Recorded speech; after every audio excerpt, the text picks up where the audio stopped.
Good evening and a very warm welcome to the Grassroots Weekender Show. It's Friday the 22nd of May. Welcome to the show, especially to our watchers, our viewers and also our listeners. Now we say these things because we're on YouTube, DXTL TV from the touch lounge, which you're watching on. Thank you very, very much indeed for tuning in.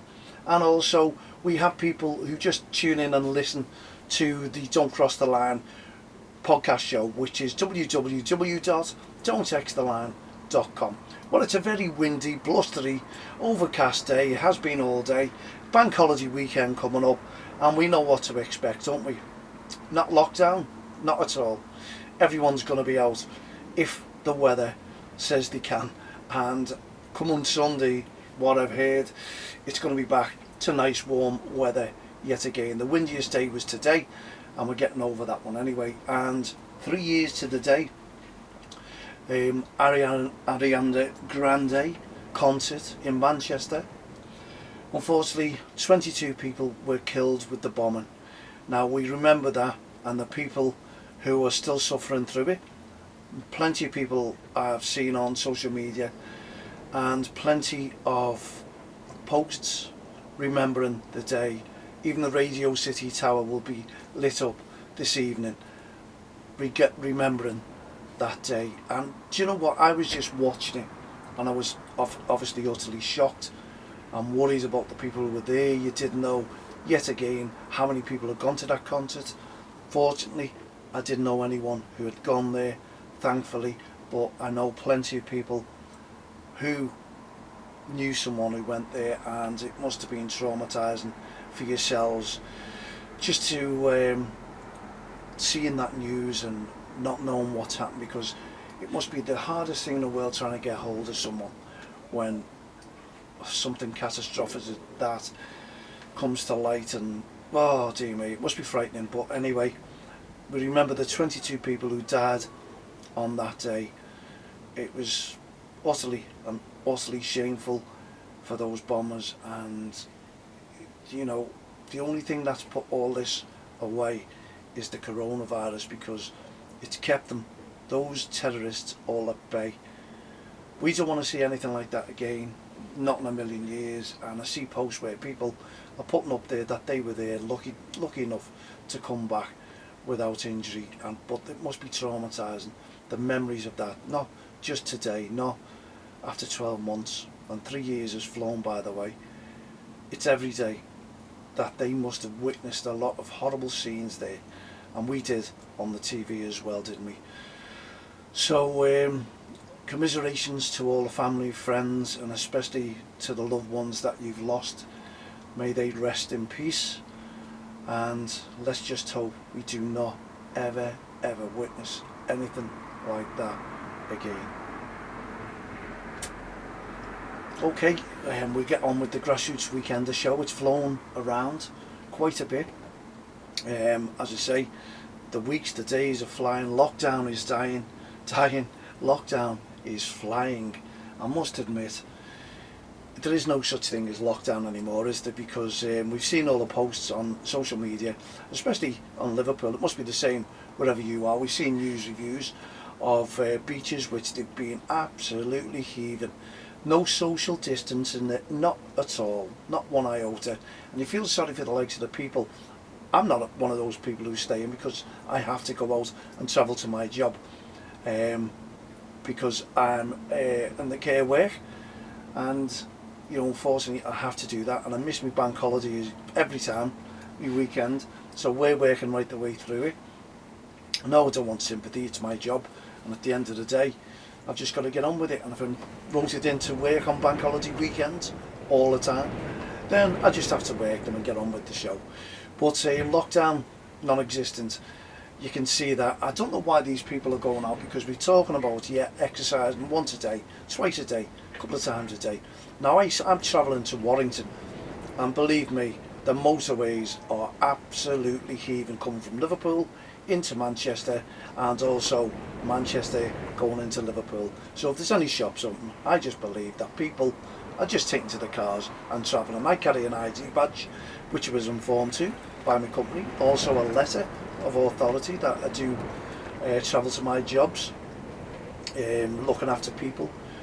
Pointless, really don't know. It was a waste of money for the company to send out all these letters, because we've never been stopped, never been seen. I still wear them, obviously, just to let people know that I am going to work, because I have to go to work. But I just see cars full of people, and I see the shops, everyone's going out, everyone's walking as if nothing's gone on. But are we having round two?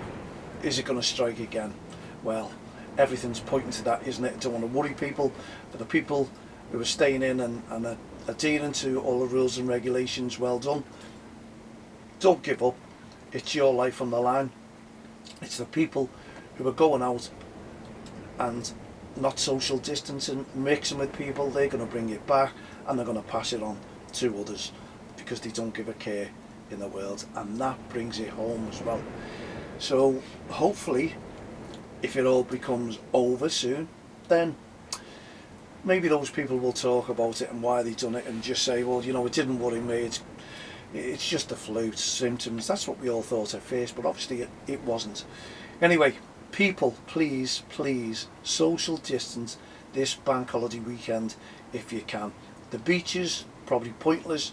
Why go there? Why go to picnic? We don't need it. I know it's hard to stay in every time, every single day, but we have to get rid of this COVID-19, so we can all get back to some normality. There's people struggling to get back to work, people desperate to get back to work, people who are not making ends meet, who are running short of money. We need to look after those people, get them back into work. We need the hairdressers back into work. But I'd love to just get a mention out, just while I'm on the subject, about barbers, hairdressers, local shops, carpet fitters, everyone. Please, and please excuse all the banging, because people are still working at home, and also the weather, the wind, you'll hear that, nose out, because it has been very windy. Can I just send a message to all those barbers and all the businesses? We know you've been out of work, we know you've been struggling, but please don't penalise the people who have been in lockdown, who can't get out to the barbers, can't get their house done because the shops were shut, by putting all your prices up. Please, you can't. We won't accept excuses. I'm sorry, we won't. There's no need to do it, because the people, the customers, are your loyal customers, and they'll keep coming back all the time to keep you in business. Obviously, if you're getting a haircut, they won't come back once a week, twice a week, whatever it may be. But we're just pleading to everyone. There's no need to. The customers are waiting to spend their money. We're all having a go ourselves at the moment, but we all admit there's no better thing than a barber or a hairdresser, because you've been trained to do it properly. I know it's going to be a lot of hard work, and you've got to make ends meet, excuse the pun, and try and match the hairs back up that we've all tried to have a go at. Anyway, there we go. There's me little rant in. Don't be putting the prices up. Even the food supermarkets, they're creeping up if you look closely at it, by the way. And there's no reason for that to happen, because supermarkets, the big stores, are absolutely quids in, because they've been bombarded, haven't they? Day in, day out, they've been full, because people have been on lockdown, and the more people have just gone there and spent more and more money stocking up still. And I should imagine everyone's going to be stocking up yet again for round two if it comes back again. We don't want it to hit again. We're hearing rumours that China's going through the second phase of coronavirus again. We don't want that here. Please, not in a million years. And obviously, when I'm coming onto the show, we've got to talk about it, because every media programme that you look at is talking about COVID-19, because that is our life at the moment. We want it to go away. I know many of you out there are just fed up with it, but I just thought I'd put a little spoke in the works by saying keep the prices down for all our lovely people, because they just can't afford it. And a big shout out to all the people who are voluntary, who are going around delivering food. Even Alfie Kingsley, Seascope, he's a businessman who's dropped all his business because he's on COVID-19. He can't do anything. He's on close down at the moment, and he's going out every week delivering food parcels to the people who are suffering in poverty. Well done to Alfie, well done to each and every one of you out there who have taken to the community. And obviously you're not working, but you're trying to do something that is really, really positive and help the needy. So hats off to each and every one of you. We're loving it. We're loving the things that you're doing, and I love reading about it and seeing the pictures on social media. Keep up the great work, because it's you who are keeping the country going. Now we see in America, and I don't know when anyone saw in America, all basically the middle class, the millionaires, who are all out of work, yes, millionaires, the cars, the Mercedes, all queuing up to go to the food banks. Well, let's just hope that it brings a message of hope to everyone who's suffering in poverty, to say how well and how much you are needed, because it's the volunteers, not the mega rich, who are keeping this country going. So hats off to each and every one of you in the communities for making a massive difference. We're all working together, sticking together, bringing postcodes together, which makes a massive difference, and we've got to keep smiling together, because it will be over if we all just adhere to the lockdown rules and stay safe. That's all we need to do. And it's great to chat to people on social media. Like I was chatting to Scott Poole. Well done, Scott Poole. This is a referee who I met many years ago. Let's just say when I was doing my interviews around the parks, and happened to be at Walton Hall Park, where the Jeffrey Humble playing fields, they're all at Walton KTL Junior Football League. They were playing their games in Walton Hall Park while Jeffrey Humble was getting refurbished, and all the 3G pitches were going up. And I happened to see a couple of referees going across, and it's one of those where you try and grab them if you've got a minute or so. And Scott was going out to his game with another referee, they were talking away, and I said, "Excuse us," I said, "You're not up for an interview, are you?" "Yeah, why not?" So we made a bit of time for us, which was great. And I could read into Scott straight away. Had his yellow top on, he looked the part, and he was raring to go, as they do in junior football, these referees. And Scott proceeded in giving us a great interview, and his dream was that one day, and he mentions this, and I'm going to try and dig it out the archive. If I can find it, fantastic, I'll play it again. And his dream was to become a Premier League referee, like many have the dream out there as well. And today, or yesterday should I say, I got a message off Scott, who informed me that he has now gone to level 4. He's moving up the ladder, and I did state to him, when you're going up the ladder, don't look up, look ahead, because you're going to be one of these referees who's going to make it to the very top, and I assure you, you will, because you've got the great attitude, you've got all the attributes of a great referee. I've watched it, and I watched it on that day in a few games as well over the weeks, and you could see that you were well liked, you were strong, you didn't give in to the lines. It was one of those where you can sometimes forget that the referee is there, and that's a sign of a really good referee. And to be honest, in grassroots football, you need to be forgotten about, because there's many people out there who will just threaten you for everything and shout verbal abuse at you, show aggressive behaviour to you, just because you're a referee, and blow a whistle, and they just want to argue. Anyway, you handled it all fantastically well, and you got on to referee. You've kept up the great work. The only thing I've got against you, Scott, you're an Evertonian, and I couldn't change your way. You are there. And you know what? Many of our referees are Evertonians. I wonder why that is. Come on. Some feedback. mal@don'texttheline.com. Anyway, congratulations, Scott, on your level 4. And we know you're going to make it right to the very top. And I'm always here. And when the studio opens, Scott has promised me that he's going to come in, and we're going to have a great chat regarding refereeing and grassroots football in general. And I've got to put a time limit on Scott, because he's just like me. We could go on forever, and hey ho, we'd be there for 2 days, and we just bore all our viewers and all our listeners, and we don't want to do that, do we, Scott? Anyway, massive congratulations to you, and I just think tremendously well what you've been doing. Keep up the great work, and we'll meet up very shortly indeed, and you'll be able to listen to what Scott has to say, and especially if you're a young referee who wants to get involved in refereeing, and well, you're not a referee yet, but you can still get in touch with your county FAs, and there's people there to talk to you and get involved with it. And you know, I was talking to another referee, social media, I'm always in touch with her, and everyone knows Olivia Henderson is a ambassador for Don't Cross the Line. Does a great job, and will be coming on to the show, the studio, when it's all back to normal and she can get back to school. She doesn't want me to mention school, I know that for a fact, but while she's been off school, she's been taking it for training. She's doing her running, she's keeping herself fit, but she's also doing odd jobs for her mum around the house. And I've noticed, by the way, Olivia, that you're baking cakes, pies, custards, jams, roly-polies, you name it, chocolate cakes. You're baking them all and are looking fantastically well. Put them on social media just to grovel in it and just to say, look what I'm eating later on.